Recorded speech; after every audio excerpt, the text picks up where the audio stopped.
And now for a Next News special report. A tumultuous wave has hit the State Department as one of its own, Josh Paul, throws down the gauntlet, resigning over President Biden's controversial decision to arm Israel in its ongoing battle against Hamas. This move by Paul blasts open the doors of the administration's foreign policy, bringing to light questions that demand answers. But that's not all. In a staggering act of negligence, the Biden administration exposes the faces of our nation's unsung heroes, the elite Delta Force, during a sensitive operation. How does this stack up in the ledger of Biden's leadership? You need to watch our special report to grasp the gravity of these blunders. And folks, you'll want to stick around for our final thought. It's a crucial piece of analysis explaining why this isn't just political theater. It's a matter of national consequence. In what's shaping up to be a defining moment for the Biden administration's foreign policy, a seasoned State Department official, Josh Paul, decided he'd had enough. His resignation comes in the wake of President Biden's decision to throw lethal support behind Israel amid their harrowing conflict with the terrorist group Hamas. Paul, entrenched in the Political Military Affairs Bureau and a pivotal figure in arms sales oversight, didn't mince words. He made his exit loud and clear, voicing his discontent over what he perceives as an impulsive and immensely disappointing move by the administration. His resignation letter, a scathing indictment posted for all to see on LinkedIn, highlights the moral compromises he's had to make during his 11-year tenure. But it's the expanded and expedited provision of lethal arms to Israel that broke the proverbial camel's back. So, what's at the core of Paul's protest? It boils down to the administration's approach to the Israel-Hamas conflict.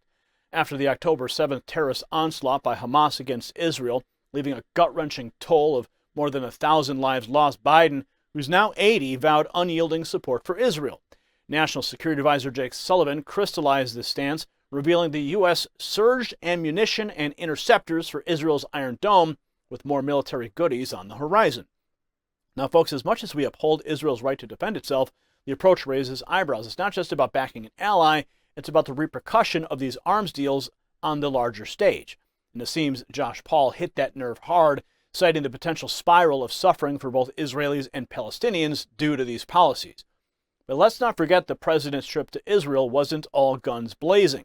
Biden pledged a handsome $100 million in humanitarian aid for the Palestinian territories and nudged Israeli Prime Minister Benjamin Netanyahu towards respecting the laws of war. Paul tipped his hat to these efforts, but lamented that his role was firmly in the arms transfer space, a domain where he could no longer toe the line. In Paul's damning parting shot, he branded the administration's reaction as one built on confirmation bias, political convenience, intellectual bankruptcy, and bureaucratic inertia. That's a heavy load to drop, and it leaves us, the American people, grappling with the stark reality of a foreign policy that Paul argues might not serve America's long-term interests. But hold on, the saga doesn't end there. While navigating this diplomatic tightrope, the Biden administration fumbled big time, jeopardizing our national security.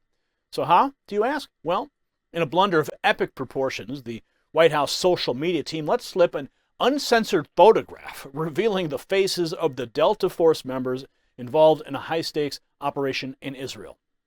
The Instagram misfire, meant to showcase U.S.-Israeli cooperation, turned into a security nightmare as the identities of these covert operatives were laid bare for the world to see, drawing ire from all political corners.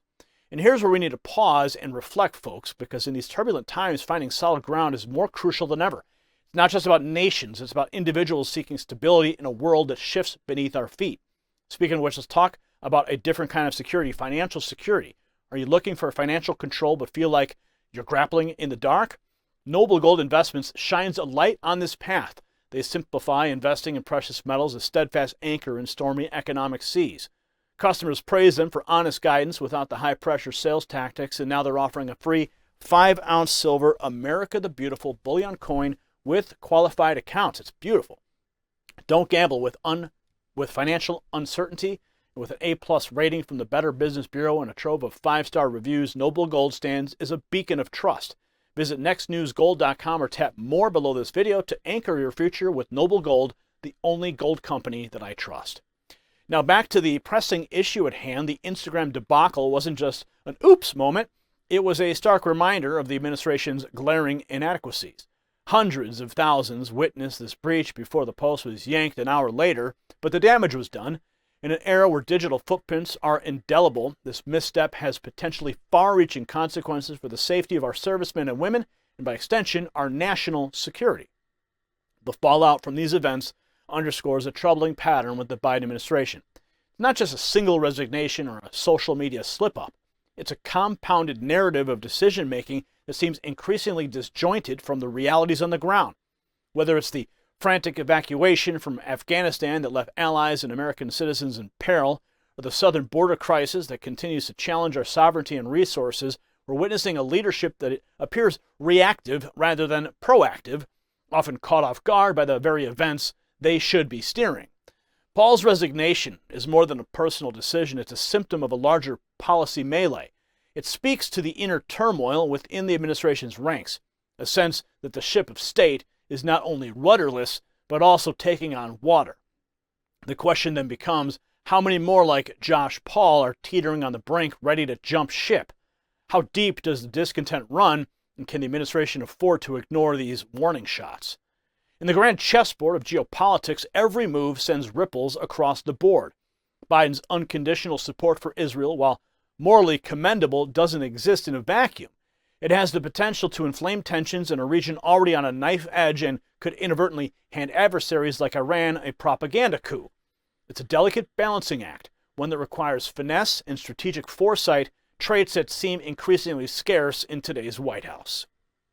As we wrap up, it's vital to recognize that these are more than isolated incidents. They are markers on a roadmap of governance that seems to lack clear destination. The resignation, the security breach, the ongoing crises, they're not just blemishes on a presidential term. They are alarm bells, and they are ringing loud and clear. In a world fraught with complexity, leadership demands more than good intentions. It requires a steady hand, an unwavering moral compass, and the foresight to understand the implications of each decision. As the Biden administration navigates these troubled waters, one thing is certain: the world is watching, and so should every American, for this isn't just about politics.